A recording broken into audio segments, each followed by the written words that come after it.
Face à la juge Gruet, avec David Barbet. L'invité face au greffier. Bonjour Bendo.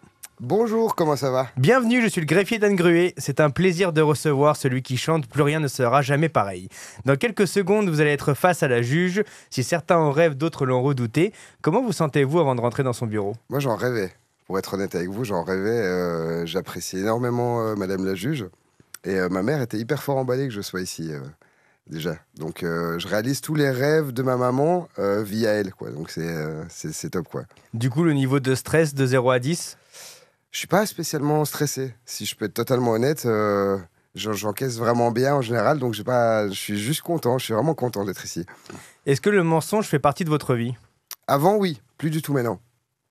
Alors que j'aurais plus dû mentir maintenant dans ce milieu-ci que dans mon ancien milieu où ça n'avait aucun intérêt que je mente, vu que j'étais dans l'ORECA. Avant, je mentais beaucoup, oui. Mais maintenant, plus du tout. Ça fait très longtemps que je ne mens plus. Ok, c'est intéressant. Je note dans le dossier pour la juge Anne Gruet. Voulez-vous bien me fournir tout ce que vous avez sur vous comme effet personnel, s'il vous plaît? On en aura besoin pour plus tard. Bien sûr. GSM. Cigarette électronique, parce que j'ai arrêté de fumer il y a 3 mois. Ok. Et on a un portefeuille? Non, j'ai pas de portefeuille sur moi. Pas de portefeuille? Non. Ni dans le blouson? Non, dans le blouson, j'ai mes clés, j'ai mon rhinospray, parce que je suis complètement accro à cette merde. Parfait. Et c'est tout. J'ai pas mon portefeuille, je le laisse tout le temps dans la voiture, en fait. Suivez-moi, il est l'heure de rentrer dans le bureau de la juge Gruet. Et n'oubliez pas, ce qui n'est pas toute la vérité n'est pas la vérité du tout. Le formulaire. Oui, Patronne, votre invité d'honneur est arrivé. bonjour Bendo. Bonjour, votre honneur. Je dis votre honneur, madame la juge, vous avez une préférence? Vous pouvez bêtement dire madame. Madame, ok. Ça suffit largement. Bonjour, madame. Nous ne sommes pas intimes, donc vous ne dites pas Anne. Non, je mais comptais vous même pas le pouvez faire. appuyer sur le âme de madame, parce Ok. que j'en ai une. Parfait.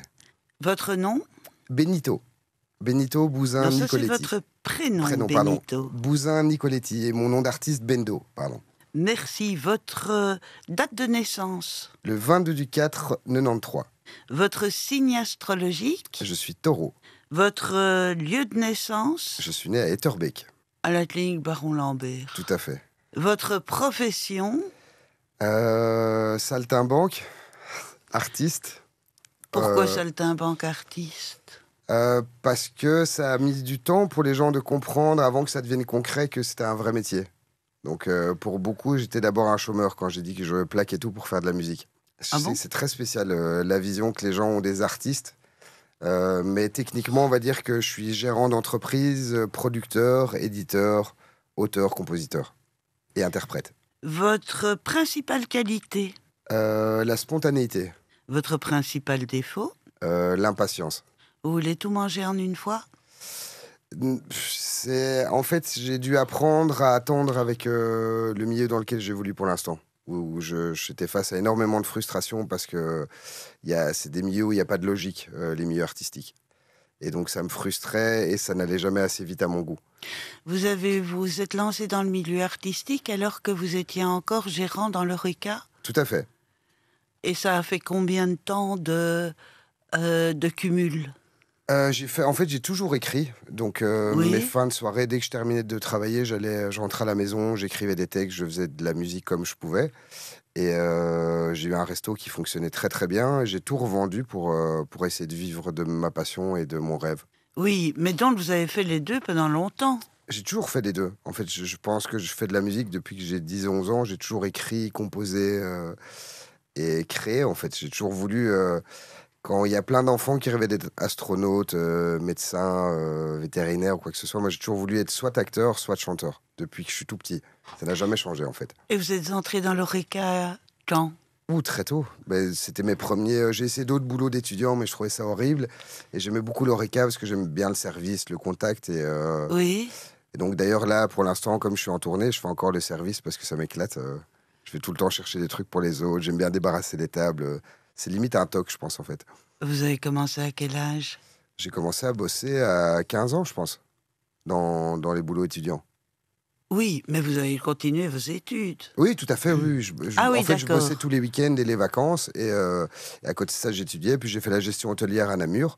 Oui. Et j'ai pas terminé parce que j'ouvrais mon resto en dernière année. Est-ce que vous avez déjà commis une infraction et si oui, laquelle? Ne me parlez pas d'excès de vitesse, hein. J'en ai ras-le-bol des excès de vitesse. Je vous Par avoue que exemple, je ne sais pas, une infraction à l'AFSA. non, je vous avoue que j'en ai beaucoup, beaucoup, beaucoup trop d'infractions. Donc, qu'est-ce qui vous ferait plaisir dans les Ah, je infractions? ne sais pas, quelque chose un peu sanglant.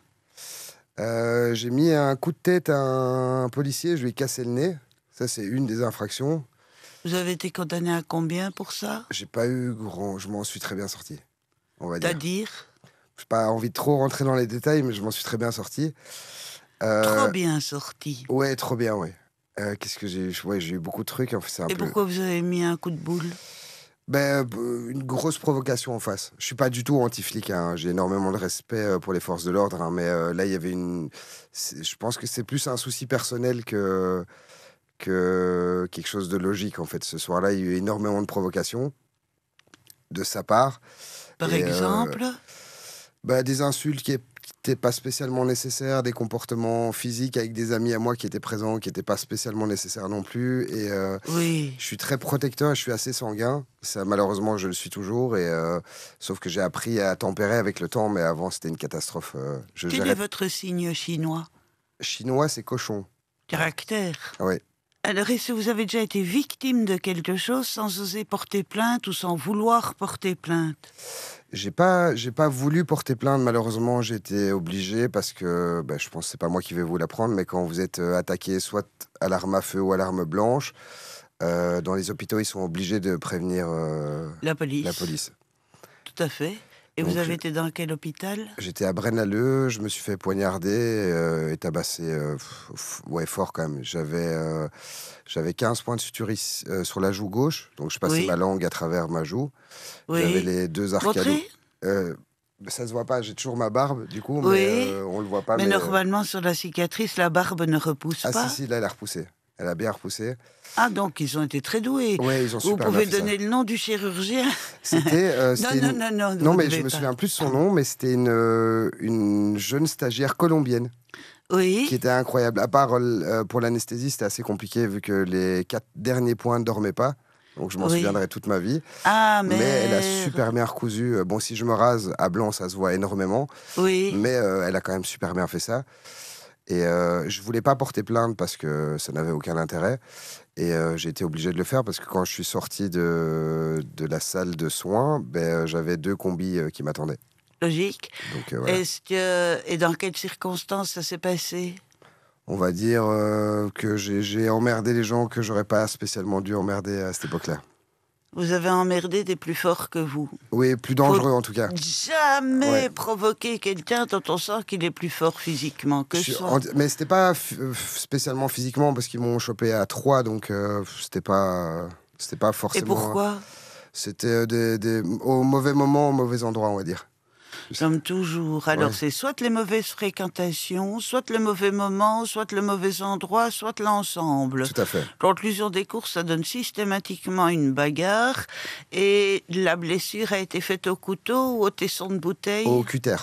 Au De cutter. ce qu'ils ont Ah dit, oui, donc bien parce que propre. la chirurgienne a dit que c'était un cutter Oui, parce que la coupure était très très nette oui. et ils voulaient me le planter dans la tête de base en fait. Et je me suis reculé, donc je l'ai pas senti tout de suite avec l'adrénaline. Surtout que je m'étais pris je sais pas combien de pain dans le visage avant, donc j'étais plus très vif. Non, et avant les pains, donc les coups de poing, avant les coups de poing, vous aviez pris quoi? C'est-à-dire, j'ai pris quoi? Ben, je sais pas, comme sédatif, mettons, c'est-à-dire substance soporifique. Ah, rien du tout, moi je suis... Alcool? Non, déjà je ne bois, j'ai bu une fois dans toute ma vie. Oui. Je supporte pas... Vous êtes allergique à l'alcool? En fait, aux molécules d'éthanol, la transformation dans mon corps se fait totalement différemment. Donc, si je bois une bière ou que même si je mange un tiramisu avec de l'alcool, j'ai des vomissements, des gonflements et tout ça. Donc, je peux... je suis très content parce que quand je vois mes potes bourrés, je suis ravi de pas être défoncé tous les week-ends.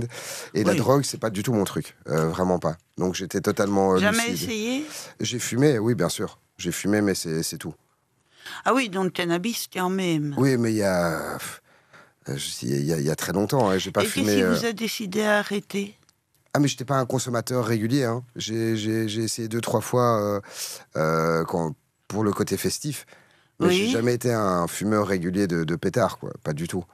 C'est pas. Ça vous attire pas? Non, en fait, j'ai très peur de perdre le contrôle, en fait. Je comprends très bien. Parce que je me connais et je connais, mais j'ai un tempérament très addictif aux choses. Oui. Et donc, c'est pour ça que tout ce qui est jeu d'argent, drogue, alcool et tout ça sont des choses qui me font très très peur, en fait. Quel est l'événement qui vous a marqué et qui vous a fait dire, moi, jamais? On a énormément d'alcooliques dans la famille. Beaucoup. On a un Oui. très très gros passif avec l'alcool dans toute ma famille et ça m'a fort traumatisé, en fait. Est-ce que vous pensez que mon compte-rendu sera bon à l'issue de l'entretien? En tout cas, il sera honnête, je pense. Oui, ça, c'est le minimum qu'on puisse attendre, effectivement. Et votre chanson préférée du moment, celle que vous chantiez ce matin sous la douche? Qu'est-ce que je chantais ce matin sous la douche? Je chante plus vraiment le matin sous la douche depuis que mon fils se lève hyper tôt et que je m'endors toujours aussi tard qu'avant. Je suis Oui. moins vif le matin, donc Ah, je comprends, ça devient oui. machinal. Donc, Il se lève à quelle heure, cet enfant? Ou il se mais réveille à quelle pas heure pour si tôt que ça, en réclamer plus, son donc. biberon? Mais donc je vais avoir du mal à me plaindre pour les autres parents qui écouteraient ça. Il se lève. On doit le réveiller à 7h40, à 8h moins 20. Votre fils? Oui, Mais pourquoi vous le faites si vous dormez jusqu'à 9 heures? mais parce qu'il doit aller à l'école. Quel âge il a? Il a 2 ans et demi, donc je dois le déposer à Il l'école. doit aller à l'école, pauvre gosse. Ouais, non. Mais non, mais ça l'éclate. Hein. C'est encore la partie où c'est vraiment intéressant. C'est encore amusant. C'est pas du genre à dire ben, je vais pas aujourd'hui parce non, que j'ai non, été hier, c'est fait. Ah non, il est ravi là. Là, il a ses Les deux. copains. Il a ses 2 super potes et Oui. il est ravi d'y aller, quoi. L'enfant se lève tôt, la chanson maintenant que vous lui chantez dans son lit pour le réveiller. La chanson que j'adore pour l'instant et que j'écoute en boucle, c'est Teddy Swims, Lose Control. C'est le moment d'en savoir plus sur vous, Bendo. C'est la suite des questions de la patronne Anne Gruet. L'interrogatoire. Vous portez des lunettes noires. Ça n'est pas assez récent, ça n'est pas depuis toujours, sauf erreur de ma part. Pourquoi? Il y a plusieurs raisons. En fait, tout premièrement, on a une hypersensibilité à la lumière de tout mon côté paternel. Oui. Et donc, avant, ça me donnait énormément de migraines. Donc, je vis presque avec des lunettes de soleil tout le temps. Et ça, c'est vraiment pour une question de confort. Je voulais pas quelque chose de totalement noir parce que j'ai envie qu'on voit mes yeux aussi. Parce que je trouve ça insupportable qu'on voit pas du tout les yeux. Vous avez de jolis yeux noisettes. C'est gentil. Et je vous avoue aussi, c'est totalement pour une identité visuelle aussi. Parce que je trouve que ça change énormément. En tant qu'artiste, maintenant, c'est quelque chose auquel je faisais pas du tout attention au début. Mais je me rends compte que tous les artistes qui fonctionnent ou qui impriment une certaine image dans l'industrie aujourd'hui ont tous un signe distinctif. Que ce soit Maître Gims avec ses lunettes, Slimane c'était son bonnet à l'époque, Vianney c'est notre pote qui sort au jeu d'hiver le samedi et qui chante un peu avec une guitare. Oui. Tout le monde a un signe distinctif en fait aujourd'hui. Et donc moi j'ai décidé que ce serait, voilà, je voulais plus avoir de chapeau, de bonnet ou quoi que ce soit, et que j'allais toujours avoir des lunettes, mais des lunettes où on voit quand même mes yeux, parce que sinon je trouve ça horrible de pas avoir de contact directement avec le regard de quelqu'un. Quel est le sens que vous voulez donner aux paroles de vos chansons?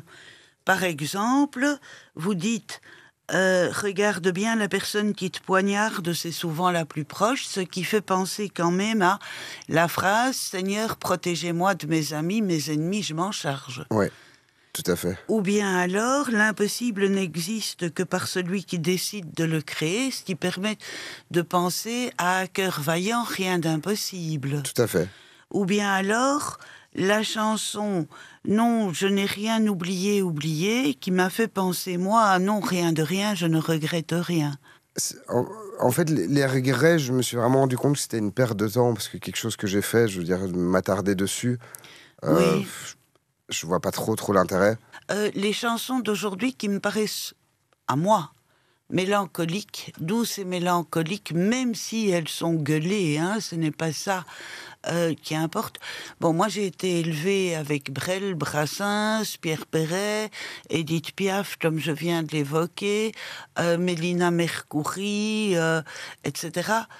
Et donc, je me dis, ces chansons qui véritablement sont des poèmes en soi et qui portent Aujourd'hui, on a l'impression qu'il y a dans la salle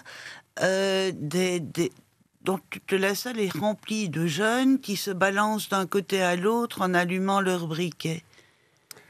Vous n'avez jamais eu envie de les empoigner et de les secouer Mais je trouve en fait... en disant j'existe, c'est moi. Mais ça devient tellement compliqué aujourd'hui. Quoi ? Mais quand vous voyez ce que les médias vont mettre en avant, ce qui fonctionne, même il n'y a plus vraiment la culture du classique en soi qu'on va pas imposer, mais suggérer aux jeunes aujourd'hui.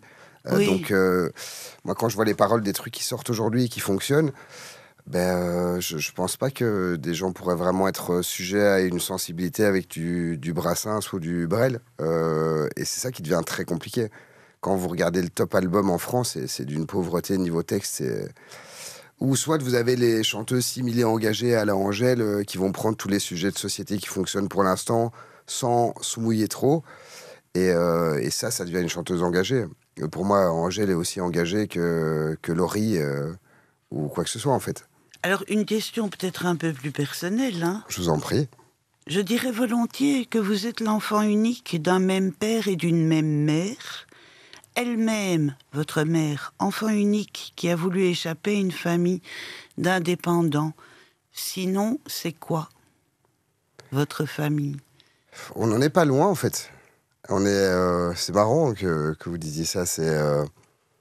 Moi, je suis un enfant de l'amour, on va dire. Donc, j'ai que des demi-frères et demi-sœurs. On a une histoire de famille assez spéciale. En fait, mon père n'a jamais été là parce qu'il était déjà marié, il avait d'autres enfants. Et ma maman a divorcé. Et donc, dans le schéma familial dans lequel elle était, ça se faisait pas du tout de divorcer. Donc, c'est devenu un peu le vilain petit canard de la famille, quoi. Et donc, ouais, c'est assez fou. Parce que je trouve ça très représentatif de ça, en fait. Qu'est-ce que vous trouvez très représentatif de ça ? Mais je suis un peu un enfant unique d'un enfant unique, au final. Alors qu'elle a des frères et sœurs, hein, mais oui. Ça a été mal vu qu'elle divorce. Et elle a toujours été très critiquée sur sa façon d'élever ses enfants, sa vision des choses. Vous avez été élevé par votre grand-mère ? Ma maman et ma grand-mère, oui, tout à fait. Oui. Mes deux princesses, quoi. Vraiment. Et votre grand-mère, elle avait un mari ? Que je n'ai jamais connu. Il était décédé avant ou elle en était divorcée ? Il était décédé avant et il travaillait énormément, donc il était absolument jamais là, je pense. Dans quoi ? Il construisait des autoroutes en Belgique. Et votre grand-mère ? Ma grand-mère s'occupait de ses enfants. Elle en avait 7 quand même, donc... Ouf, ouais. pauvre femme. C'est du taf. Oui, ça. Et elle en a pris un 8e, c'est-à-dire vous. Vous habitiez chez elle ? Elle est venue habiter chez nous.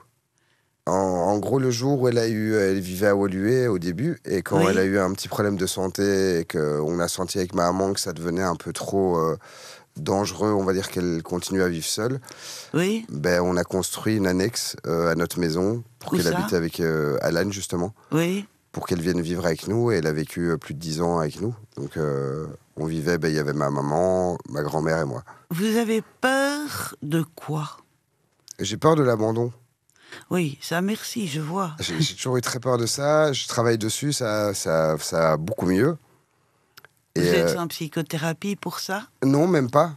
Même pas, je crois que je me soigne à travers mon fils. Oui. Et donc c'est fou parce que j'ai projeté tout ce que mon père n'a pas fait sur mon fils. Donc je crois que j'étais insupportable au début, tellement j'étais derrière lui tout le temps. Et ça a beaucoup mieux parce que je m'en rends compte, donc je travaille dessus. Heureusement, je suis très bien entouré. J'ai des amis très très bienveillants avec qui je discute beaucoup et c'est vraiment ma thérapie quotidienne. Bon, il y a mon greffier qui doit regarder le dossier et vérifier s'il y a encore d'autres questions à poser que j'aurais pu oublier. Tout à l'heure, quand je vous ai reçu, avant de rentrer dans le bureau, vous m'avez parlé du mensonge. Oui. En disant, oui, j'étais un menteur, avant, je mentais énormément. En fait, non, j'ai dit ça, mais je mentais toujours pour les mêmes raisons. Je trompais toutes mes copines, c'était une catastrophe. Et donc, je mentais essentiellement pour ça, en fait. Parce que j'ai jamais menti à mes potes, c'était toujours par rapport aux femmes, mais... Il y avait un côté infidèle. Ah oui, c'était une catastrophe, vraiment. Et pourquoi ? En fait, juste parce que j'avais pas trouvé la bonne, c'est pas la meilleure, c'est pas une excuse, c'est la réalité, parce que là, ça fait 7 ans que je suis avec ma moitié, et j'ai même jamais eu envie ou même pensé aller voir ailleurs alors que je le faisais tout le temps avant. C'était une atrocité. Elle est au courant de votre passé? Oui, bien sûr. Quand je l'ai rencontrée, en fait, ça a été ma pote pendant 7-8 mois. Et quand je l'ai rencontrée, je lui ai absolument tout dit, en fait. Donc, il n'y a pas un truc qu'elle ne sait pas sur ma vie passée. En tout cas, mon passé tumultueux en tant que compagnon. Et elle n'a pas peur? Non, pas du tout, parce que c'est mon passé. C'est comme elle, ce qu'elle a fait avant. Je veux dire, on va pas en parler 15 ans. Ça lui appartient à elle. J'ai pas d'emprise là-dessus et j'ai pas à en avoir non plus. C'est sa liberté à elle. On revient à la musique. J'ai l'impression que votre voix, il y a un symbole dans la voix. Elle est reconnaissable, quand même, cette voix. J'ai l'impression qu'elle est moins grave qu'avant. Sur les titres du passé, j'ai l'impression que vous poussiez beaucoup plus sur votre voix. Oui, ça m'a fatigué, en fait. Et je pense que ça fatiguait beaucoup de gens d'avoir tout le temps ce grain-là. Et je crois qu'en fait, à force d'écouter toutes les maquettes sur lesquelles j'étais en train de travailler, je me suis dit, c'est pas nécessaire que je mette du grain tout le temps comme ça. C'est fatigant, en fait, d'écouter un album comme ça. Ça fait du bien d'avoir des trucs un peu plus doux. Donc là, par exemple, sur le dernier single, simplement, je mets beaucoup de grain dans le refrain, mais j'en mets pas du tout dans les couplets. Et j'essaie de choisir maintenant les endroits où je les mets, les chansons où ça justifie plus que j'en mette si ça apporte vraiment un truc. Je le fais vraiment au feeling, en fait, je calcule plus vraiment, j'ai juste pas envie qu'il y ait du grain tout le temps parce que ça me fatigue énormément. Ça me fatigue pas la voix, ça me fatigue à l'écoute où je suis là, ouais, ça va, c'est bon, on sait que tu sais mettre du grain, c'est bon, Garo, 2 minutes, quoi.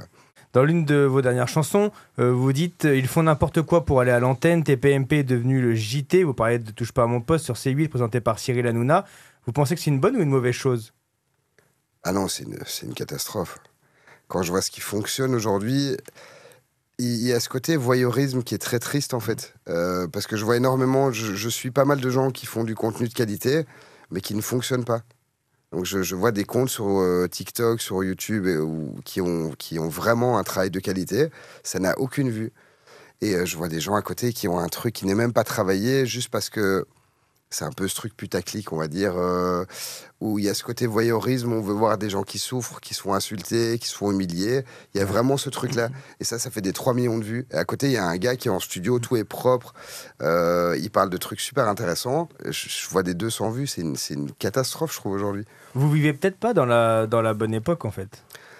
Je pense pas. Après, est-ce que c'était pas comme ça avant aussi? C'est juste qu'il y avait moins de médias pour le mettre en avant. Aujourd'hui, une liberté d'accès à tous les médias, ça va à une vitesse. Je veux dire, avant, quand on se faisait insulter à l'école, on se faisait insulter la semaine à l'école. On avait des problèmes à l'école.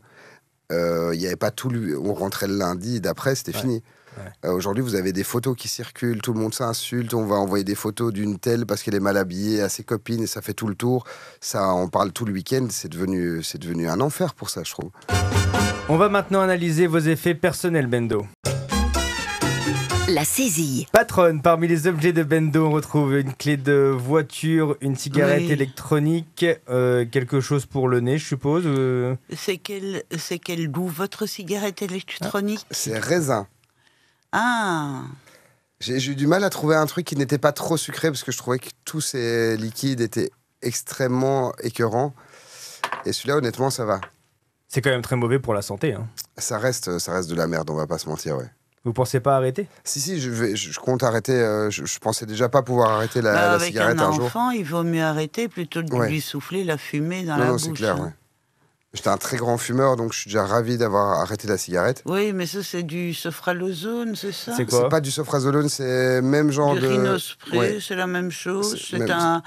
Quand vous avez le nez bouché, c'est vrai qu'on peut devenir addict à ce genre de truc. Ah, totalement. Ouais. C'est-à-dire que ça irrite la muqueuse du nez, qui produit alors des espèces de l'air comme ça, et vous allez de nouveau irriter en mettant ce genre de truc qui va vous donner une impression fugitive de respirer. Ouais.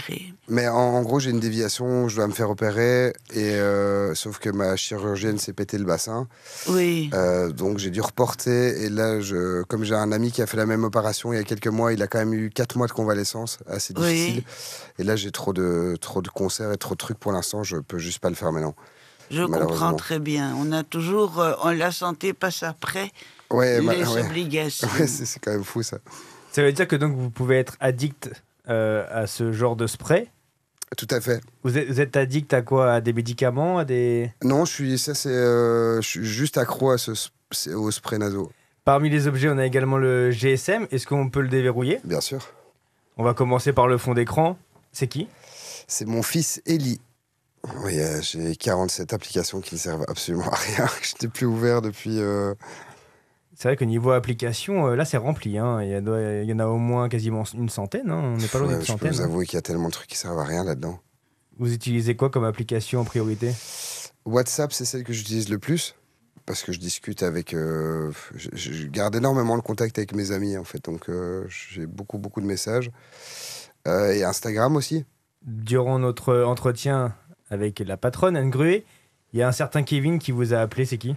C'est Kinvé. Ah, c'est Kinvé. Ouais, c'est Kinvé. Est-ce qu'on peut aller dans les photos du GSM? Bien sûr, oui, il n'y a pas de souci. Alors, parmi les photos, on a de la tournée. On a énormément de scènes pour l'instant. Oui. Beaucoup de vidéos, des photos de scènes, des vidéos de scènes quand même assez folles. Il n'y a pas beaucoup de familles. Je m'attendais à plus de familles que ça. Si vous Faut remontez un remonter. peu plus haut, Ouais, il n'y a que ça. Je crois que je dois avoir 3000 photos d'Eli, des vidéos. Ça, c'est ma chérie, ça. Donc là, sur les photos, on peut vous voir sans lunettes quand même. Tout à fait. Et on peut voir ma moitié aussi, que je ne montre jamais sur les réseaux. Comme la tête de mon fils, que je ne montre pas, en fait. Vous êtes parmi les seuls à l'avoir vu. Et comme c'est de la radio, au final, Oui, on va rester les seuls à l'avoir vu. Ça reste de la radio, donc... beaucoup de voyages, parce qu'on était au Bénin pendant un mois aussi, il n'y a pas très longtemps. Pour des vacances? Oui, tout à fait. On a des amis qui vivent à Cotonou, donc on est parti un mois là-bas. Et ils vous suivent, la famille, dans les tournées et tout du genre? Quand c'est faisable, parce que je n'ai pas envie d'imposer à mon fils de 2 ans et demi de rester 6 heures dans un train pour l'instant. Et là, par exemple, ce week-end, j'ai fait énormément de trains, j'ai pas arrêté. J'ai eu 6 heures vendredi, j'ai eu 6 heures de voiture le lendemain, de nouveau 6 heures de train le lendemain. Puis je peux pas lui imposer ça. Toc. Ok, bon, c'est du classique. Hein. J'ai pas trouvé grand-chose de... Ah, de croustillant? Ouais. Non, je pense pas. À part des photos d'armes, peut-être. Des photos d'armes? Vous avez des photos d'armes dans votre... J'ai ma détention d'armes, donc je tire depuis que j'ai 21 ans, en fait, parce que je peux... Où ça? Au CTM à Wavre. Ah oui. Et donc... Et vous tirez quoi? Enfin, je veux dire, avec quelle arme? J'ai un Glock 17. Oui. J'ai un Beretta FS92. Oui. J'ai un 357 canon court. Oui. Et j'ai un Winchester, un fusil à pompe, en fait. Oui, ça, je vois ce que c'est c'est plus aussi. au cas où quelqu'un débarque à la maison. Les autres, c'est des pistolets. Ouais, c'est pas... mais je suis très... le Glock, c'est vraiment mon arme... Ah ben, J'adorais le Beretta, mais c'est quand même assez facile à tirer. Et Oui. le Glock, je trouve, quand on le maîtrise... le Beretta, c'est un revolver ou un pistolet? C'est un pistolet. C'est un pistolet Pistolet, aussi, ouais. hein, oui. C'est un oui. 9 mm, un Oui, semi-automatique. Oui, je vois. Mais je trouve que le Glock, quand on le maîtrise... Il est plus léger. Ouais, c'est une des plus chouettes armes à tirer. Ouais. Mais il est très très dur à maîtriser, par contre. Bah, c'est-à-dire avec le recul et avec Voilà, tout à fait. le mouvement qu'on peut avoir. Oui, mais je vois. Et il y a un revolver, c'était? Ça, c'est le 357 Magnum, Oui. ça. Oui, exact. Ça, c'est... Après 20 cartouches, j'ai un peu mal au bras, là. Ça me fatigue un peu. C'est un peu lourd Ouais, et c'est un peu... ça vous met tout dans le bras, quoi. C'est pas super précis, en plus. Non. J'arrive à avoir de la précision à 25 mètres, hein, mais voilà, plus loin, je pense que ça devient un peu hasardeux, quand même. C'est un loisir. Et vous C'est un avez... loisir, oui, tout à fait. C'est un permis de détention ou un permis de port? Non, j'ai une détention. Ah oui. Le port, aujourd'hui, c'est devenu très compliqué. Même Oui, pour les j'imagine. bijoutiers, tout ça, c'est vraiment devenu... Oui. Après, je pense que comme je me suis fait agresser, qu'aujourd'hui, je deviens une personnalité publique et des choses comme ça, je sais qu'avec un bon avocat, je pourrais réussir avec le gouverneur de province à essayer de l'avoir, mais j'ai pas d'intérêt à avoir mon arme sur moi aujourd'hui tous les C'est jours. carrément dangereux. Je pense. Oui, c'est pas... je trouve ça quand même assez dangereux aujourd'hui. Mais je me sens protégé aussi à la maison. Parce que, en fait, je trouve que une arme, c'est dangereux, oui, mais après, j'ai quand même amené des amis au stand de tir. Oui. Il y en a beaucoup qui n'ont pas réussi à toucher la cible, quoi. C'est compliqué de bien tirer. Oui, mais l'accident est si Oui, vite non, tout à fait, arrivé. Bendo, c'est le moment du compte-rendu de la patronne. Le jugement. Merci Bendo d'avoir répondu à nos questions. Il est maintenant l'heure du compte-rendu de l'entretien. Puis-je vous demander un instant de silence? La patronne réfléchit.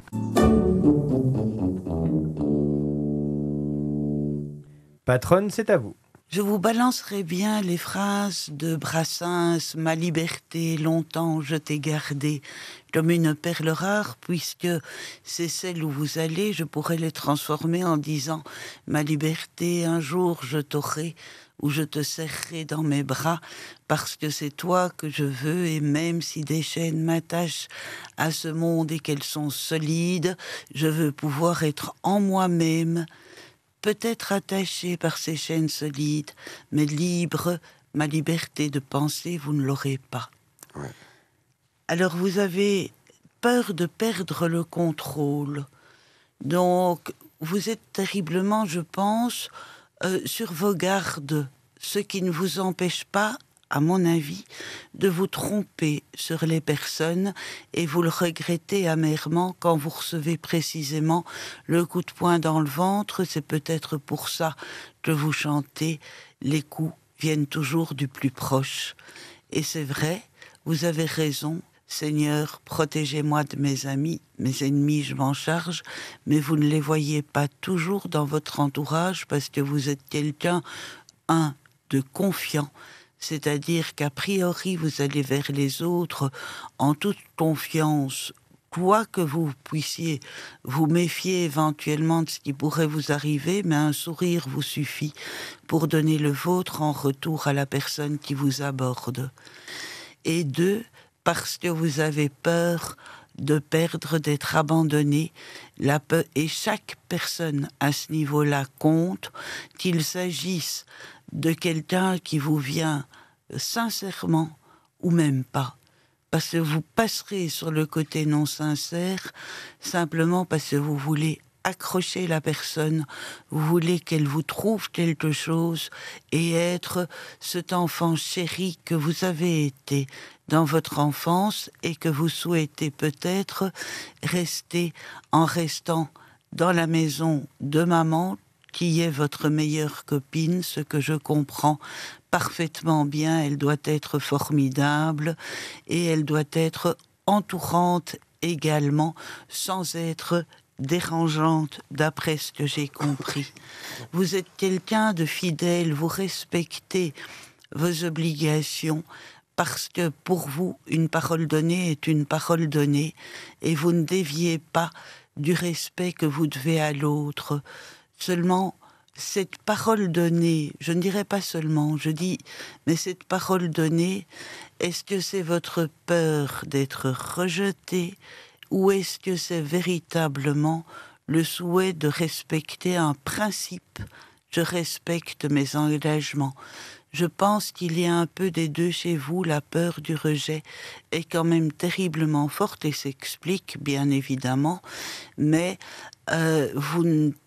elle représente chez vous la blessure la plus visible de ce que vous pouvez offrir, c'est-à-dire cet endroit où le pélican d'un large bec fait voir son sang et malgré tout se laisse piquer et mourir au-dedans parce que quelqu'un lui a pris ses entrailles, et ça, vous ne pourriez pas le supporter.